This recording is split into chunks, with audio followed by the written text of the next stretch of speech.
Welcome back to Carneades.org. Today we're going to be continuing with our series on Aristotle's Poetics. In this video we're looking at Aristotle's case for poetry. So, in the last video we looked at Plato's arguments against the poets. When we say poets, we mean epic poetry, theater, literature, any kind of storytelling in general, fictional storytelling. Aristotle disagreed with Plato, arguing that in fact poetry could serve a purpose in society, both to understand truths about the world, but also to serve a psychological function for people. One of the key differences in their interpretation was whether artistic representation at its best was an act of mimicry alone or an act of generalization. While Plato thinks that the theater is simply a copy of a copy, therefore moving us further away from the truth, where reality is simply a copy of the forms, theater or literature is simply a copy of that copy, Aristotle disagrees. According to Aristotle, literature is in fact a generalization of the human condition, a generalization of human character.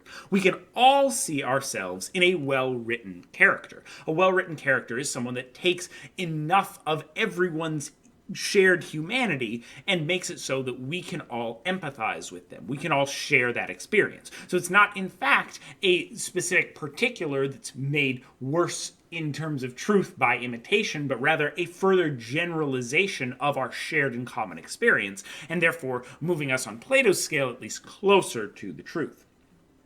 Therefore, it's not a copy of a particular, but rather an attempt to generalize features about human nature, which are common to everyone. Under this interpretation, poetry does study truth in a way, the truth of human nature. The better the play is, the more people will be receptive to it, or the better the literature is, the more people will be receptive to it, and therefore the better generalization it is of the human condition. Well-written poems have characters who act as people would act and accurately generalize feelings and choices to connect with the entire audience. These are not simply portrayals of historical actions that have happened, which may or may not connect with everyone, but rather archetypes of how people feel that we may all feel connected to.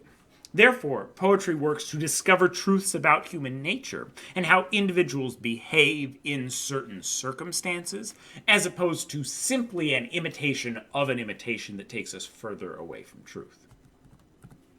Aristotle also acknowledges that poetry may have purposes beyond persuasion. As noted in the first video in the series, writings of the time were not clearly delineated into fiction and nonfiction, or art and philosophy. Plato was concerned about the ability of literature to persuade through emotion and not logic. Aristotle claimed that good art takes the entertainment, the plot, and the characters as primary. And while it does include thoughts and concepts for us to deal with, those thoughts and ideas are merely secondary and are second to the plot, in that a play which takes kind of those thoughts and ideas as primary at the expense of the plot and the characters is not doing it well, not performing the best kind of poetry or theater that you could perform. And so, while Plato is saying that it seems that all of this literature is just trying to convince you of something, Aristotle is saying, well, if literature is done right, it's not trying to convince you of something, or it's not first trying to convince you of something, it's trying to tell a story. Now, those different interpretations of what literature should be doing continue throughout kind of this debate around what the purpose of literature is. You can see them all the way up to things like Oscar Wilde versus Shaw and their different opinions on what literature should be, but that's the subject of another video on aesthetics. Anyway, for Aristotle, beauty was not merely confined to a piece of instrumental music or a work of visual art, but a story could be beautiful as well.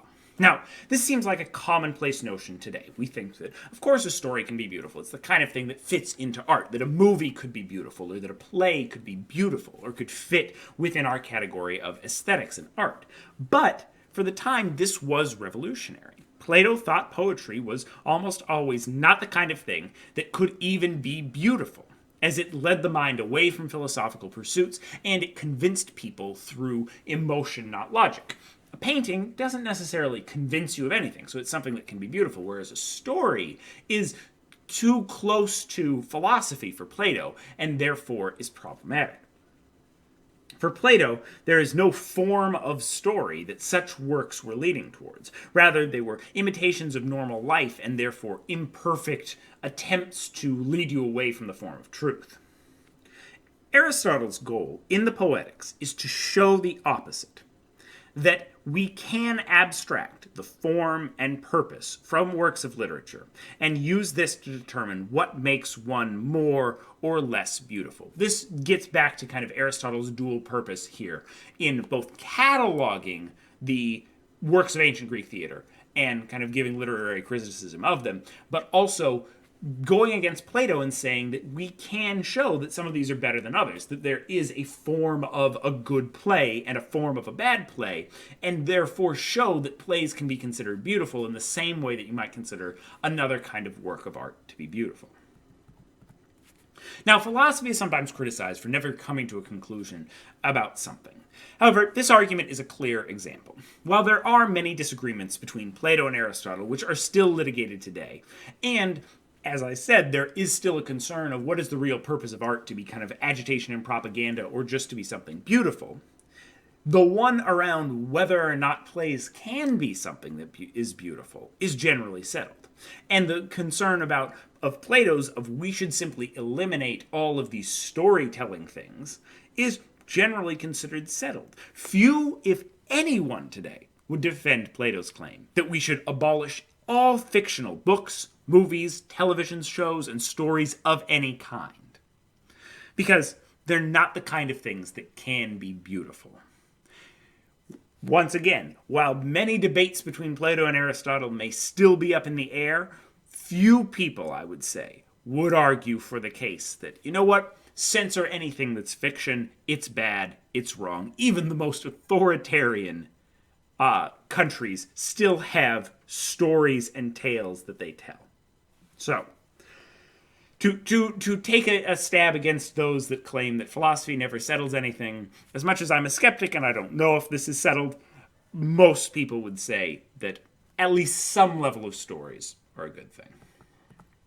Next up, we're going to be looking at what is mimesis, the central kind of techne or artistic skill which is used in the creation of theater and imitation. Watch this video and more here at Carneades.org, and stay skeptical, everybody.